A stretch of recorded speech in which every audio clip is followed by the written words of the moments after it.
G'day, my name's Peter and I make tiny tranquil terrariums. Today I'm turning these glass skulls into living ecosystems. The tiny opening is going to make this one a real challenge, but I love a challenge, so let's see how they turn out. I'll be using these miniature plants,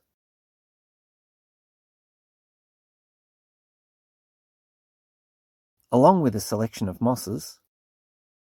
For the drainage layers I'll be using red scoria, fired clay pebbles, and polished white pebbles, along with my terrarium mix and barrier fabric to separate the layers. Because these are closed terrariums, anything trapped inside stays inside. So every component gets a thorough clean with methylated spirits before we begin. The first challenge is cutting the barrier fabric.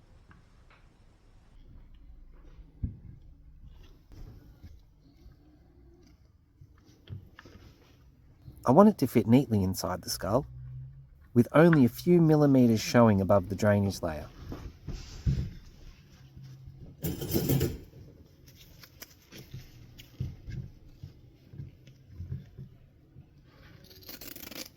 It took quite a few attempts to get it right.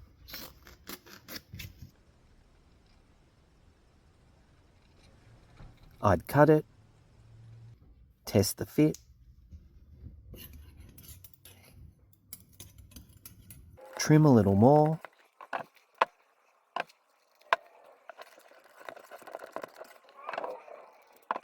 and repeat the process until I was happy. Then I made another two, because today I'm building 3 different versions.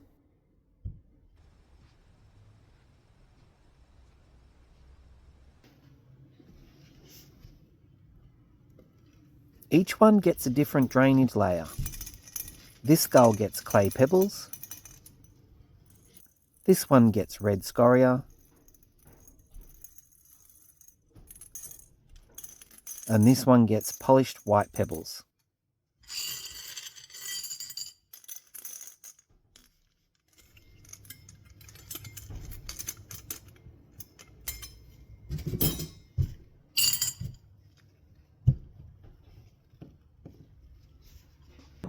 There was still a little dirt clinging to the glass. I hoped this paintbrush would remove it, but it wasn't particularly successful. Luckily, it'll all get one final clean before the cork goes in. With the drainage complete, the barrier fabric can be carefully positioned.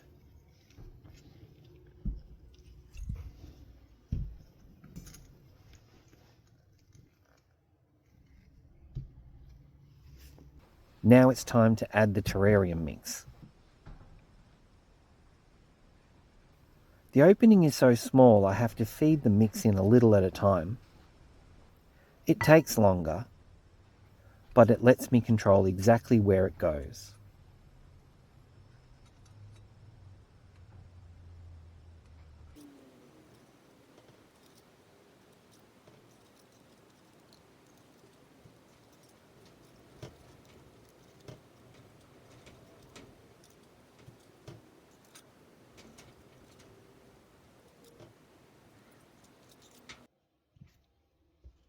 The brush removes some of the loose soil,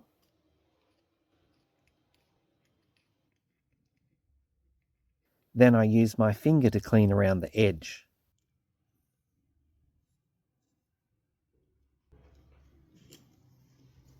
Finally, holding the brush with tweezers lets me reach right around the inside.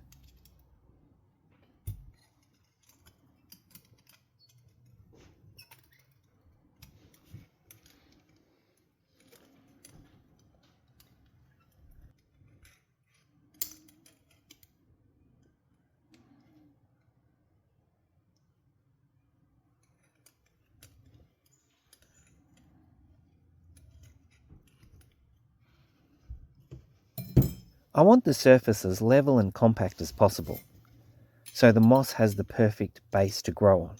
This one step probably took the longest, but it was definitely worth it.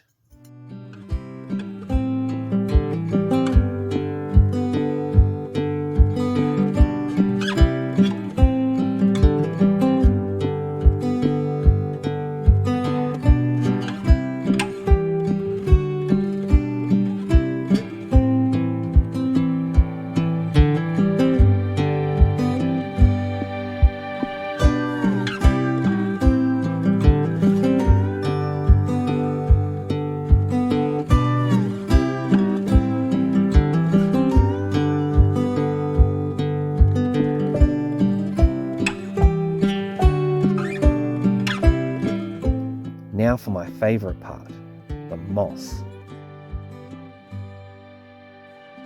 Rolling it into a tight cylinder made it much easier to slide through the opening.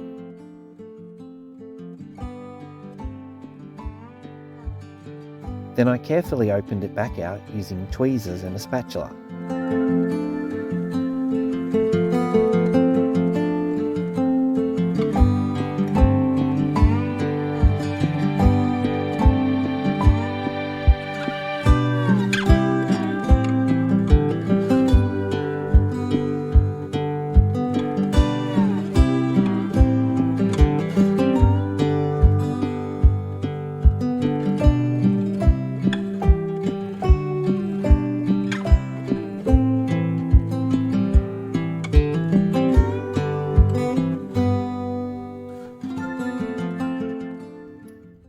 The first skull gets moss around the edges, leaving the centre open for the feature plant.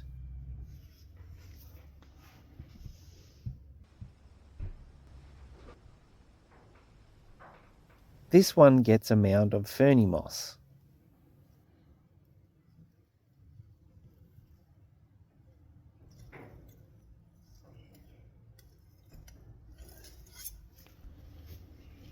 Balanced with flat moss on the other side.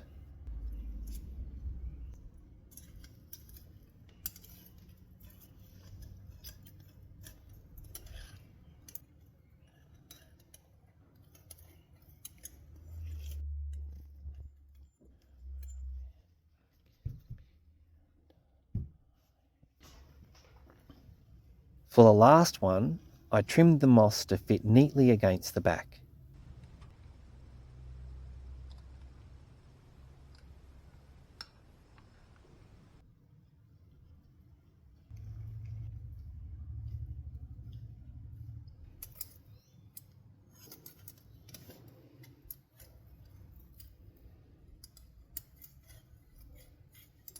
Before adding more ferny moss to the front.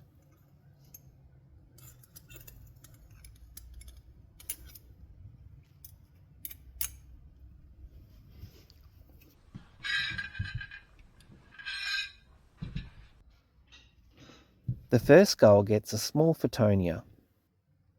I'm hoping the moss stays low enough for the Fittonia to slowly become the centerpiece.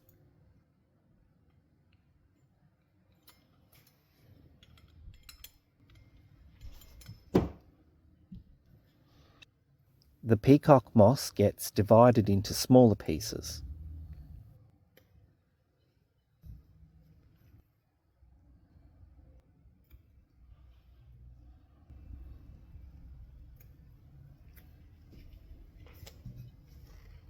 With the roots trimmed so it sits flatter.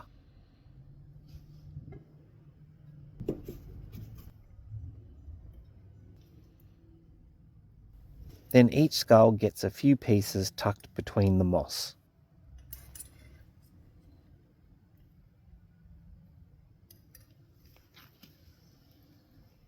Over time, I expect the peacock moss to slowly spread through each terrarium.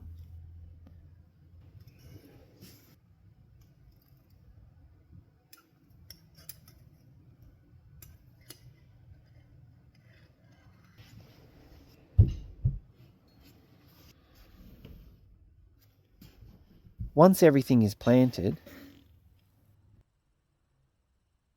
each one gets just enough water to dampen the moss and soil. The aim is moisture without leaving any standing water in the drainage layer.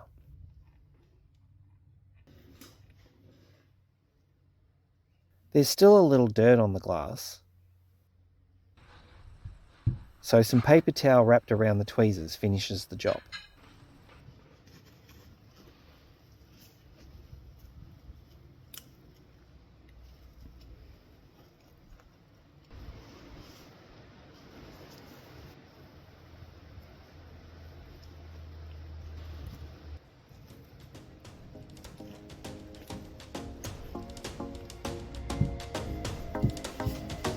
Then the corks go in.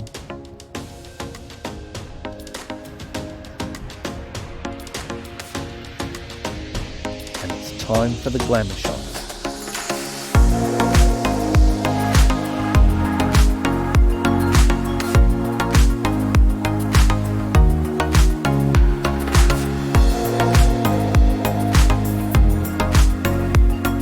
These were definitely one of the trickier terrariums I've built, but I'm really happy with how each one developed its own unique personality, and I think they'll only become more interesting as they grow.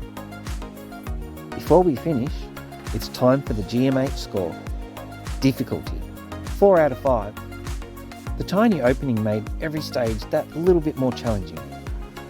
Tranquility, 4 out of 5. Once I settled into the rhythm, I found this build surprisingly peaceful and really enjoyable. Final result, 5 out of 5. I'm genuinely happy with how these tiny skull terrariums turned out. Now I'd love to hear from you.